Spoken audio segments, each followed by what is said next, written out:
Hey there, movie fans. Welcome to the Moviemantz Q&A. I'm your host, Scott Mantz.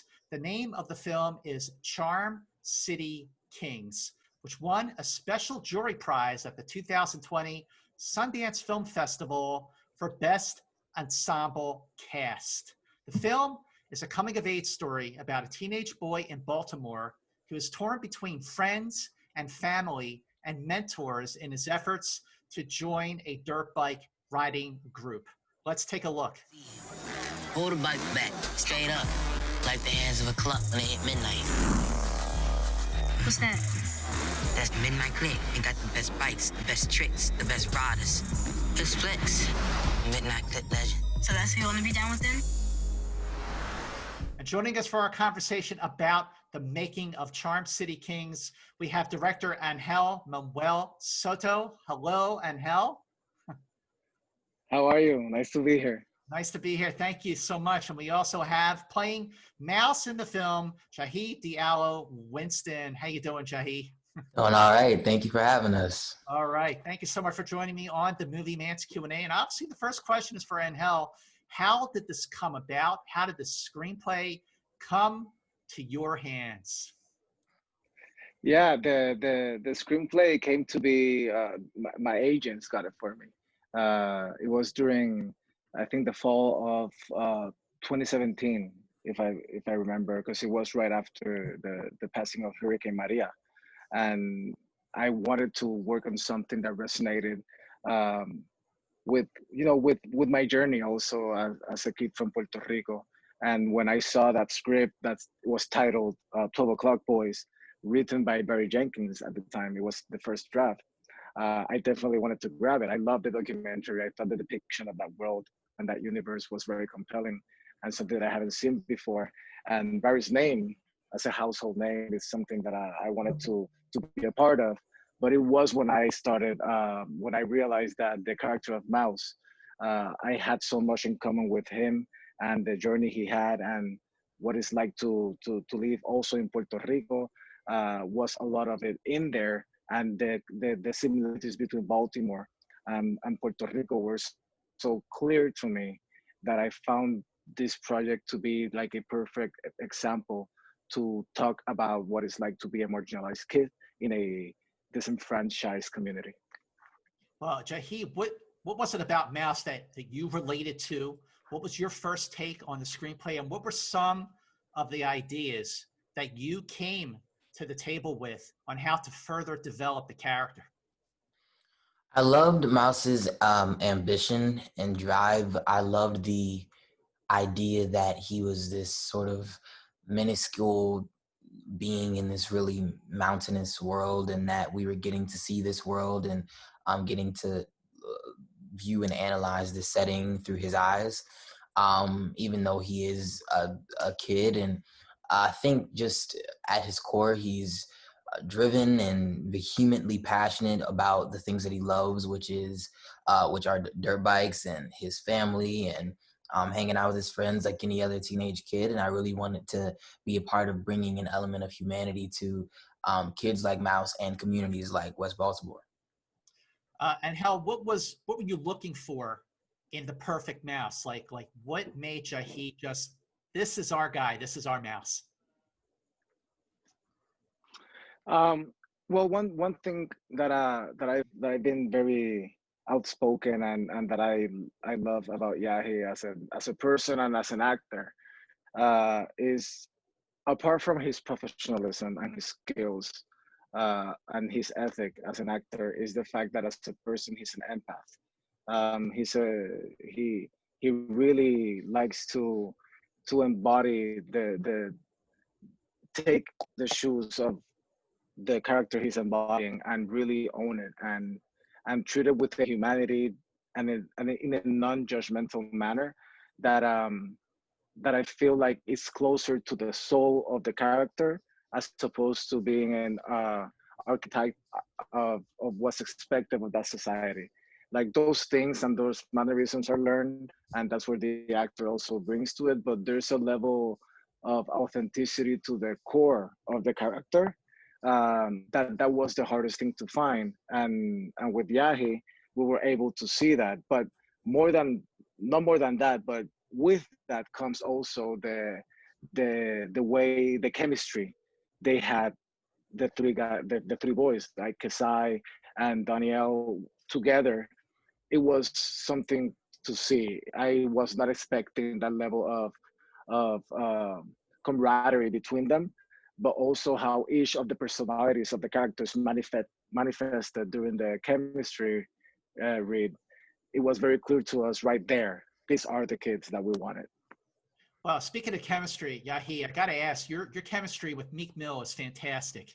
How did the chemistry between Meek and your fellow co-stars elevate your performance, bring out more of the humanity of Mouse?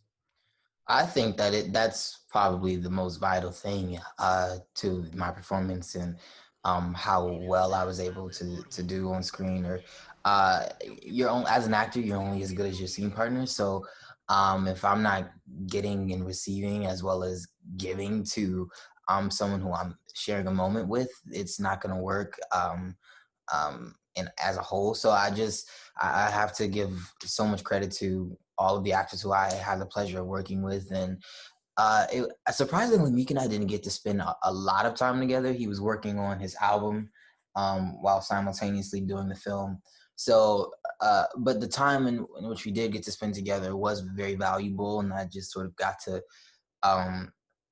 see and really feel his mannerisms and who he was as an actor, and it was great to see him sort of step into that and really embody that as we moved along through the process of filming. So shout out to all the actors who I got to work with on this. Big shout out, absolutely. And Angel, I grew up in Philadelphia, and it's pretty close to Boston. I always saw that Boston and Philly, or Baltimore rather, that Baltimore and Philly are very similar. And when I first saw Charm City Kings, I was really struck by how authentic and genuine the atmosphere was, the dynamic with the characters, the interplay. It felt so genuine. How were you able to capture that? I guess it comes from a mixture of my academics in architecture. I studied architecture and advertising, and then cinema is something that I always wanted to do, but there's no schools or opportunities like that in Puerto Rico, so it's something that I had to chase on my own. But my architecture formation definitely allowed me to have a distinct appreciation on spatial awareness and geography, and a sense of of knowing the audience, knowing where I'm at, even though it's a place I haven't been. You don't feel lost in that place, and I think that's very important if we want to focus on a story that has such a wide range of emotions on the roller coasters that Mouse goes to. And with that, also understanding that the anger I get when marginalized communities are being misrepresented, when Puerto Ricans are being misrepresented and vilified, I constantly try to focus on not doing that. And by focusing on not doing that, you really allow the experience to breathe on its own. I feel like Puerto Rico, kind of like Baltimore at the same time, if you just focus on the characters and their journey, you will realize that everything else is just going to play in harmony, because they just communicate and they inform backstory of the characters as opposed to it being a background. So I see the environment, the city, as an active character in the film, a very important and predominant secondary actor, and it should be treated with the same respect. It shouldn't be treated to an interpretation of what I think this city is or should be. If you let it be, I embrace it, it embraces you back. And I think having that type of chemistry with the environment and openness to the community helps to make that happen.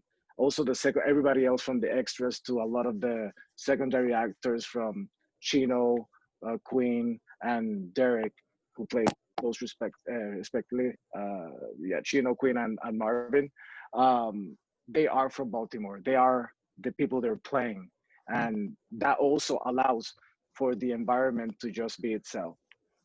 Yeah, in terms of filming in West Baltimore and talking about the character, the city being a character, and using so many locals, non-actors, cooperation from that part of the city.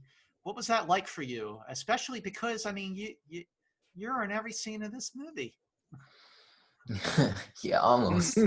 Uh, it was cool. I mean, this film can't work without the people who are actually a part of the environment that the story takes place in. It again, like Anil said, it feels like a cheap Hollywood interpretation of what we think Baltimore is without those people who are a part of the actual community. And so the same way that we were able to sort of show them the ropes of what it's like to be on set for 9.5 hours or 14 hours, they showed us what it's like to just be in Baltimore, and the honesty of the community and the honesty of the people who exist in that environment and live there every day. So they were an extremely vital part to not only my process as an actor, but just to the whole process of how the film came to be at all. I mean, Chino was always going to be in the movie. Queen was in the movie after one of our executive producers, Jada Pinkett Smith, saw her and was like, she has to be in the movie. And so they were sort of innately weaved into the film. So it was a great. He also, tell me about the prep, the research you did, so that you could just sort of get in tune with the bike riding community there and just make it look so authentic. Yeah, it was. Honestly, YouTube was my best friend because honestly, it seems sort of like a I don't know, sort of like a new world, or I don't want to say facetious, but just sort of surface level way of researching things now. But it really is a really great wide range of information. You can find so many things on YouTube, and I watched a lot of footage of kids like Mouse talking about their love for dirt bikes and their love for Baltimore and their drive to be a part of the 12 O'Clock Boys, which is the real life biker group in Baltimore. And I watched the documentary in which our film is inspired by, 12 O'Clock Boys. And that was a great source of reference as well. And also just being in the community every day, filming for 10 hours and talking to the people who live there, and talking to the writers, and all of that sort of helped with my preparation and my process of really formulating Mouse. And also just my own cousins and my own family members who went through their whole adolescent thing with trying to find their place in the world, and just knowing that experience from them and implementing that into the performance really helped to make it as authentic as possible. And how long was your shoot, and how long was your first cut of the movie? Wow. So I guess the shoot was a total of 40 days of shoot. But they were not full days, because Yahi's age had me thinking that I had the opportunity of working 12 hours with a kid. But then I realized that it's not like that in America. So Yeah. it's you have to work 9 hours with him, but it's fall, so it's really 5 hours. But then again, we were blessed by having really professional young actors that they knew their lines, they got the blocking fast. I mean, the speed that they work made it happen for us. Like, there was concerns about, man, it's working with kids, it's gonna be not with them. They schooled everybody in discipline and time and being there. So if anything, whenever we run behind, it had nothing to do with them. It had everything to do with us, the adults. And I think that was very impressive to experience. And the thing, how long it was, I think my first cut was 2 hours and 40 minutes. Oh, yeah. That was, Yeah. yeah. What else? Like, the film seems so full now. What else was in there? we got rid of a bunch of scenes. Right. Well, I know the veterinarian. We cut a lot of The veterinarian veterinarian stuff. scene was Yeah. there was like this wild shot that I hope HBO, if they're listening, they can put it on some of those like deleted scenes, which is like an upside down camera shot. Like the biker is coming this way, and this is the camera. The biker is coming this way, and the camera goes like this. And it's just, it's like everything's happening on a road, and we had the whole VFX of the cars. It just felt super cool. That was out. We had, yeah, there were a lot of those moments that are there were eye candy moments that were really cool that are out. Scenes had to go shorter. That moment when the you go and look for the quad hidden outside, that they're bullying you of Yeah, how yeah, dirty yeah, the yeah, quad yeah, is. yeah. That's out. That's out. Also, Uh, when like when I take Nikki's hand at the ride, like there's a scene where I come back and like actually drop her off back at the house after the ride. exactly. The Yeah. dropping off at the house is out. The you're when you tell your mom, "I'm not your slave," that's out. What was it? That she was like, Oh slave. yeah, yeah. Okay, wow. We cut. Oh yeah, I forgot about all that stuff. It all Yeah, seems like a but we blur. can That make was a short film with the stuff that we cut out yeah, for sure, for and sure. still be dope. Yeah. Wait a minute. Yahi, your scene with Tayona, where she kind of like really loses it a little bit. Like, what was it like to film a scene like that of such raw, of such fierce acting? That was like I think that might have been her last day with us. That might have been because we Hmm. we shot all of her stuff with Tiana's portion of the film in 1 week. And that was like the first week of shooting. We shot all of her stuff in the first week of shooting because we were trying to they were trying to wrap her out because she was getting ready to go do Jeremy O. Harris's show Slave Play in New York.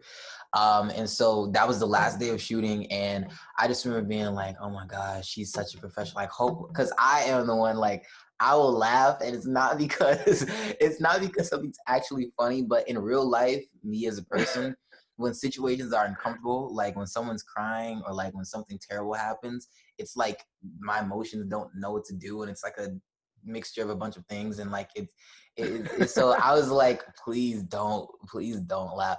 And so I remember doing that and trying to keep be like just be fully in the moment. And Tiana, it's not hard to be fully in the moment with Tiana because she is sort of an actor that draws you in and like is like, no, you're gonna be in the moment. So it was awesome doing that scene, and I think that was another, like, we really wanted that to be great. And when two actors, when you really want it to work and want it to be great and everything aligns perfectly, it always turns out right. So that was definitely a highlight of the film, and she bodies that scene. I love that scene. I just love watching her. So yeah. Oh yeah. Yeah. Yahi, She to work with her was also, I mean, the school that I never had with that type of mastery and Yeah. performance.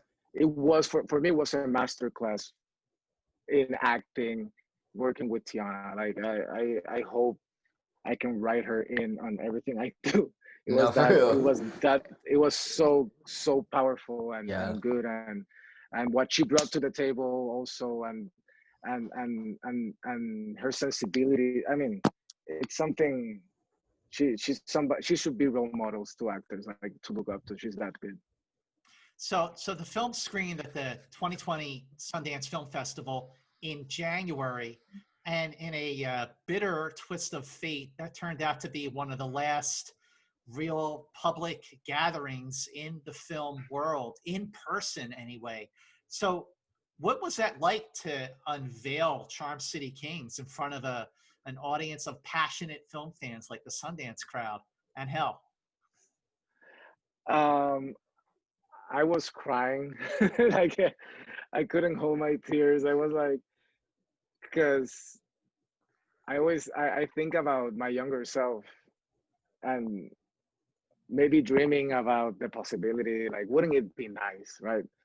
And seeing myself there and hoping I'm making my younger self proud, and seeing or thinking of how many younger selves are around there who might think showing a movie in Sundance or even winning a movie in Sundance is an impossible thing to do. And having a kid from Puerto Rico, that from the streets of Puerto Rico, who didn't have much, do that, is kind of like, I still don't believe it in a way. I'm still like, did this really happen? Like, did we did something special? And it goes to, it goes to the whole systematic oppression that we have, where we really don't fully believe that we're capable of doing everything that we're destined to do. Mm. And we're constantly being told that we are, or that we're supposed to be something that we are inherently not. And when you find yourself stepping into the promise of what you're supposed to be and owning it unapologetically and being there to pave the way also for other people to feel empowered to do so, that's when I'm like, man, I've been lied to my whole life. If I only had this little bit of understanding of what I could be and the opportunities, it would have been amazing. So being there and experiencing all of that, it was, I felt a lot of love, and I just saw that life going before my eyes, and being like, we did it. And if I could do it, anybody can do it. Like literally, like anybody can do it. And that's why, like, being able to see also his excitement and everybody else over there, like really feeding off of everything, was like, man, this is something truly special. How special was that for you, Yahi? All of the things that you described. I was I was anticipating it all week, and just to be there and to now in hindsight, knowing that what you said, it was one of the last time. I think it was the last time that I was in the theater. I think. And so it was a great feeling just to be there, and it is like surreal because we had thought actually before we got the April release date for this year, we thought that it was going to come out 2019 initially. Because that's what we thought when we were filming it. It's like, oh, it's going to come out August of 2019. And then that was definitely earlier than it should have been. So, and so for it to finally come out, we spent a whole year like thinking that it was probably going to get shelved and being in like not knowing if it was going to come out or anything like that, or just, at least I did. I was like, oh God. But it was just really surreal, and it was a beautiful feeling to see like, no, it's finally here, and this thing that we did is out, and it's gonna come out, and it's gonna finally be in amongst the people who watch movies like yourself and who love cinema. So really, it was just really great feeling. Really great feeling. It was. What the entire business, well, the entire world has just been upended. But watching the film in January and watching the film now, how has this year, especially the last 4 months, changed this movie? Why is it a different film? Why is it a more vital film now than it was, 10 months ago at Sundance and hell?